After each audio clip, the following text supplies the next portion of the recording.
Voltamos aqui ao Tucarena com o programa Entrevistas.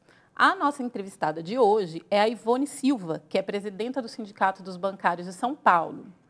A Ivone estava me falando aqui no intervalo que é amiga do Bonovox. Quer dizer, ela foi no show e eu que morri de inveja, né? Quero aproveitar para perguntar, menina. Por isso que ela é assim alegre e feliz, tá vendo? Me conta, mulher de Deus. Primeiro não é Bonovox, é Bônus. Só mudou o nome dele lá do YouTube. Que não sabe, diz que é fã e nem sabe que mudou, né? Eu já comecei errada. Um ótimo show, viu? Foi um ótimo show, né? Agora, foi um show muito legal, maravilhoso. Não foi o primeiro que eu assisti, deve ter sido o terceiro ou quarto aqui no Brasil que eu assisti dele, assim, porque eu adoro uma banda que eu gosto, né? Nossa, porque a vida é assim também, né? Tem que ter show, tem que ter lazer. Não, porque o povo acha que sindicalista não se diverte, né? Eu tenho vida, gente. Assembleia, não, eu tenho vida, eu vou no cinema, eu vou em exposição de artes, eu vou em shows, aí pega entendeu? uma foto sua no show do Bonovox e fala, tá vendo? Que eu falei que olha, ela vai no show. Foi no show e gosto pra caramba do YouTube, desde a minha adolescência, lá em 87, os primeiros discos dele, pra mim, esse era o melhor disco dele, né, quando eles lançaram, que era a LP na época, né, que hoje você fala para um jovem o que é o LP, ele nem sabe mais o que é o LP, né? Não, tá né? voltando agora, né? Agora tá voltando a moda, né? Isso aí agora, tá só uma crítica do show, né? A questão de transporte público, que é um absurdo, São Paulo, uma cidade como essa, ter estádios, ter aeroporto e não ter transporte público para você voltar do show. E toda vez que eu vou ao Morumbi, eu reclamo disso. Eu vou continuar reclamando, que é um absurdo. Aqui, a gente aproveita para reclamar publicamente, porque é um absurdo. Do transporte público de São Paulo, você ter ligação a aeroportos, estádios, para você... Olha, imagina o torcedor, hein? Quem vai no Morumbi assiste um jogo, sai 11h30 da noite e não tem transporte público para você sair do estádio. É um absurdo um negócio desse. Ivone, o Márcio Postman sempre relata nas palestras deles, em entrevistas, que a sindicalização, nos últimos 12 anos, ela não acompanhou o desenvolvimento da própria pauta trabalhista, da valorização do salário mínimo. E eu queria saber de você qual que é a sua opinião sobre essa questão da sindicalização, porque há tanto descrédito não sei se seria a palavra, mas por que falta ainda esse engajamento dos trabalhadores, em sua maioria, nos sindicatos? E, segundo, qual que é a postura do Sindicato dos Bancários para travar algumas questões, algumas cláusulas da reforma trabalhista nas convenções específicas do sindicato? Bom, primeiro que quando o país está bem, está ótimo, né? Os trabalhadores muitas vezes não vêem necessidade do sindicato, né? Então, apesar que os sindicatos dos bancários, em geral, são sindicatos que têm um número de sindicalização bem alta, viu? Então, sempre nós tivemos esse número alto. Lógico que cai um pouco quando você percebe o seguinte, nos últimos 12 anos tivemos aumento real, então as pessoas não dão importância ao sindicato. Mas eu queria dizer que os trabalhadores estão voltando novamente a sindicalizar. Então, o número de sindicalizações tem aumentado em vários sindicatos, porque é uma necessidade, né? Porque de você unir, e nós também sempre fazemos apelo às sindicalizações, que é uma coisa tão importante para o movimento sindical. Uhum. E vários outros sindicatos também têm um nível de sindicalização alto. O problema que a gente encontra agora são as demissões, né? Que os nossos trabalhadores sindicalizados acabam entrando em PDV, sendo demitidos ou fazendo essa... O que é PDV? É plano de demissão voluntárias, né? Que tem nos bancos não só nos bancos, várias empresas. E o que nós fizemos contra a reforma trabalhista é que nós fizemos um acordo, primeiro no ano passado nós fechamos um acordo de 2 anos, né? Então, o nosso acordo, que foi assinado ano passado, vale até agosto de 2018. Então, todas as nossas cláusulas da nossa convenção coletiva estão garantidas até 31 de agosto de 2018. A convenção coletiva normalmente é de 2 em 2 anos ou é um ano? Não, ela foi a primeira vez que nós assinamos um acordo de 2 anos. Então, tudo que está na nossa convenção coletiva vale até 31 de agosto de 2018. Mas, além disso, nós não ficamos parados esperando, né, as coisas acontecerem. Então, desde o ano passado, nós assinamos uma cláusula em que esse ano nós iríamos negociar com os banqueiros uma cláusula de requalificação e também de realocação de trabalhadores que fossem atingidos pela tecnologia. Então, setores que a tecnologia iria exterminar aquele trabalho dele, eles seriam requalificados e realocados em outros departamentos. E nós assinamos agora com os bancos isso, e vamos implementar banco a banco isso.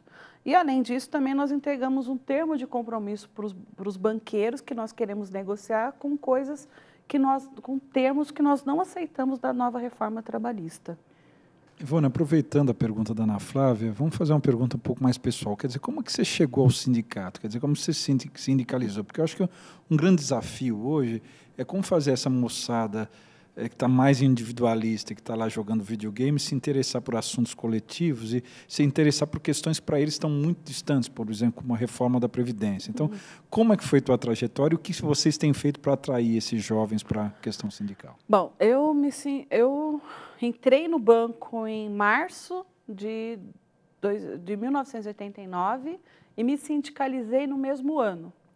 E em 89, se as pessoas lembram aí, foi uma década também, né, que é a famosa década de 90, em que era retirada de direitos, a mesma coisa que nós estamos passando agora, a década de 90 era isso, né? Só que tinha uma coisa diferente, tinha coisas de manifestações em que o jovem tinha acabado de cair o Muro de Berlim, né? Então, o grande fato de 1989 foi a queda do Muro de Berlim. Então, você já não tinha mais um mundo monopolizado de um lado por um capitalismo e por outro pelo socialismo. Aquilo caiu, né? Então, tinha uma juventude que queria entender aquele momento, o que estava acontecendo. E eu era uma dessas jovens nesse momento histórico que estava acontecendo no mundo. E quando eu fui para ser bancária, eu tinha sempre o sindicato dos bancários passa nos locais de trabalho conversando com os trabalhadores. E aí uma dirigente sindical falou, olha, é importante sindicalizar para fortalecer o sindicato nas nossas lutas e participar da greve. E a partir dali eu comecei a participar do sindicato como militante. Hoje é diferente? É diferente, mas mesmo assim nós procuramos conversar com o jovem que entra, explicando para ele muitos contrapontos do que tem, né, dessa sociedade, qual é a importância dele sindicalizar no sindicato, ele participar do sindicato e fazer parte dessa luta conosco, né? Porque o sindicato ele só é importante porque tem todos os trabalhadores ao seu lado. Então, o Sindicato Bancário de São Paulo, ele é importante porque tem os trabalhadores junto com ele, nas suas assembleias, votando, sendo sócios do sindicato. E nós procuramos conversar com os jovens sobre isso. Aproveitando essa questão de chamar os jovens, né, a participar dos sindicatos, a classe artística é uma categoria de trabalhadores autônomos, né? Poucos trabalham com carteira assinada e isso representa um problema mais para frente, né? A hora que você precisar se aposentar e tudo mais. Em alguns momentos, né, que o movimento cultural se encontrou, saiu essa possibilidade de criação de um sindicato na área da cultura, que talvez fosse mais efetivo para nós, que somos trabalhadores autônomos. Você acredita que um sindicato daria conta disso? Olha, dá. Tem sindicatos, por exemplo, nos Estados Unidos, que são de editores, de redatores, né, de TV, e eles conseguem fazer esse sindicato dessas pessoas que são autônomas. É possível, sim, se organizar. No Brasil, eu acho que nós não temos muita experiência nisso ainda, mas, mesmo assim, o movimento sindical consegue atrair esses trabalhadores, né, para nós. Que é a questão de que você tem que dizer para o trabalhador que ele é trabalhador, né? Que a nossa grande dificuldade hoje é convencer o trabalhador que ele é trabalhador e não dono do capital, né? Então, o que acontece? Isso é uma coisa... Porque tem um carro, é capitalista. Não funciona. Não, porque eu trabalho autônoma. Então, eu sou médico, então eu sou... Porque eu viajo todo ano, eu sou capitalista. Não, você é trabalhador, né? Então, quem é... Que aí eu acho que tem que ser Marx mesmo, é Karl Marx. Quem é dono do capital? Quem é dono do capital realmente é dono do capital. O restante são trabalhadores. Então, vários autônomos que nós temos hoje, eles não são donos do seu, vamos dizer, toda a sua mão de obra, porque depende de toda uma demanda que tem na sociedade. Ele é, sim, um trabalhador. Então, hoje a nossa batalha é convencer realmente os trabalhadores que eles são trabalhadores e não donos, né? Porque a reforma trabalhista diz isso, né? Então, ela diz lá que quem ganha acima de R$11.000 e tem uma faculdade, ela pode negociar individualmente. Você acha que mesmo o bancário que ganha 11 mil reais, ele vai conseguir chegar para o banqueiro e falar assim, ó, me dá 20% de aumento, senão eu vou embora? Não tem isso, O né? banqueiro vai dar uma risada na cara dele e falar, vai. Manda embora porque é mão de obra, não é? Ele é trabalhador, não é dono da empresa, Claro. ele é trabalhador. E mesmo quando você vê muitos microempresários, mas ele é um trabalhador, né? Porque ele montou o negócio dele e muitas vezes ele trabalha para uma grande empresa. Né? Então, isso é uma disputa também que a gente tem feito na sociedade de que o trabalhador ele é trabalhador. Né? Então, como é que ele tem que sentir trabalhador? Então, esse é um outro passo que a gente tem feito nessa questão do movimento sindical. Reforma trabalhista, vou ficar nesse tema. Tem, entre outros ataques às conquistas de décadas dos trabalhadores e trabalhadoras no Brasil, tem dois aspectos na reforma que são frontais, né? A formalização e a qualificação do trabalho e, ao mesmo tempo, a organização do trabalhador. Um é os contratos de trabalho intermitente, né? E o outro é o fim do imposto sindical, sem nenhuma alternativa de financiamento para os sindicatos. Queria que você falasse dessas duas coisas. Vai rolar nos bancos contratos por trabalho intermitente e o fim do imposto obrigatório? Como pega o sindicato dos bancários?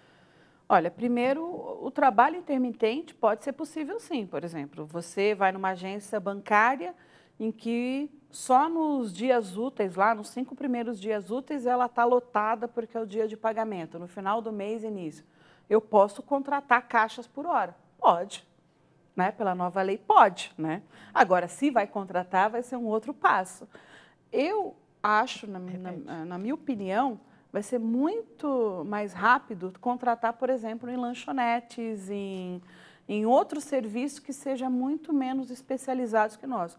Agora, qual é o desafio do movimento sindical? Não deixar acontecer nesses setores para que até não cheguem em outros setores mais organizados, né? Porque nós percebemos que muitas coisas que acontecem, às vezes, na área de serviços, depois vêm para outras áreas mais organizadas, né? Um exemplo claro, trabalhos aos domingos. Nós perdemos esse debate, né? Nós não conseguimos nos organizar enquanto trabalhadores e dizer para as pessoas que, olha, domingo é dia de descanso. Não abre mercado, não abre shopping, não abre nada, né? E tem isso no resto do mundo e ninguém morre de fome porque o mercado não abriu, né? Eu lembro quando eu era criança, o mercado não abriria de domingo, não era por isso que eu não tinha comida em casa dia de domingo, porque eu comprava no sábado, né? Então, nós perdemos. E nós já vemos aí nos jornais fazendo a contratação para trabalhar em lanchonetes, sábados e domingos, ganhando R$4, né? Então, a hora, que é um absurdo. Você está falando aí que vai ganhar 40 e poucos reais por dia, né? Então, é uma... Para alguém que vai trabalhar 10 horas. Acho que nós vamos ter que convencer os trabalhadores a boicotarem esses espaços que contratarem essas pessoas com esse subtrabalho, né? Então, outra discussão que eu acho que está muito clara aí, por exemplo, é quando você fala de Uber, de outros assuntos em que você percebe também que a pessoa, a propaganda é você é dono do seu tempo, tudo mais, e que você ganha, às vezes, muito pouco em relação a isso, né? Então, é uma luta. E a questão do imposto sindical é o seguinte, a CUT ela sempre foi contrária ao imposto. Nós defendemos o seguinte, os trabalhadores têm que decidir a sua forma de organização e a sua forma de sustentação financeira. Qual é o problema da reforma trabalhista? Porque ela interfere, né, na nossa organização, quando tira a forma de financiamento que é sindical, mas ela continua nos proibindo de nos organizarmos da forma que nós quisermos. Então, por exemplo, os sindicatos no Brasil ainda, se eles querem a modernidade, né, que eles falam tanto em modernidade, por que a gente não pode se organizar em sindicatos estaduais? Por que nós não podemos nos organizar enquanto ramo? A gente volta naquilo, né? Faça o que eu falo, mas não faça o que eu faço. Porque eles continuam nos amarrando, né? Porque a sociedade está mudando, as novas tecnologias estão aí. Então, por exemplo, hoje uma atendente de supermercado às vezes faz um serviço que é de um bancário quando ela recebe a conta. Outro, por que eu não posso representar esse trabalhador junto com outros sindicatos que estão lá? Por que eu não posso? Exatamente, as federações, as confederações, e foi uma briga, né? Então, a CUT, ela enfrentou isso na lei, e hoje ela é legalizada, as centrais sindicais são legalizadas, né? Mas ficou durante muitos anos sem nada. Então, o que nós queremos? nós queremos sim uma reforma, mas de que nós podemos nos organizar do jeito que os trabalhadores querem, né? E a nossa a forma de financiamento também tem que ser a votação. Então, vários sindicatos hoje sofrem interferência, por exemplo, do Ministério Público quando votam nas suas assembleias que vão cobrar tanto para a sua sustentação financeira e o Estado interfere falando que ele não pode cobrar. Então, assim, é liberdade ou não é liberdade? Né? Como que você faz? Então, nós queremos uma liberdade sindical, sim, para podermos organizar os trabalhadores no país. Então, com esse recado da Ivone, do que o movimento sindical está buscando para poder se organizar, a gente vai encerrar o nosso programa. Eu gostaria de agradecer aqui os nossos convidados, a Ana Flávia Marques, que é jornalista da Frente Brasil Popular, a Baby Amorim, que é coordenadora de projetos do bloco Iluobademim, o Moisés Marques, diretor acadêmico da Faculdade 28 de Agosto, e o Luiz Augusto de Paula Souza, professor da PUC de São Paulo e apresentador do programa Melhor e Mais Justo, aqui da Rede TVT. Agradecer também a Ivone pela entrevista e pela sua contribuição também à luta dos trabalhadores. Muito obrigada por ter vindo e eu espero que a gente se encontre aí para vitórias. Com certeza vamos nos encontrar. Eu que agradeço ao convite por ter vindo participar do programa. Se por acaso a gente se cruzasse, ia ser um caso sério. Você ia rir até amanhecer. Eu ia rir até acontecer. De dia um improviso, de noite uma farra. A gente ia viver com garra. Eu ia tirar de ouvido todos os sentidos. Ia ser tão divertido tocar um solo em dueto. Ia ser um riso, ia ser um gozo. Ia ser todo dia a mesma folia. Alice Ruiz. O Entrevistas volta na próxima semana. Até lá!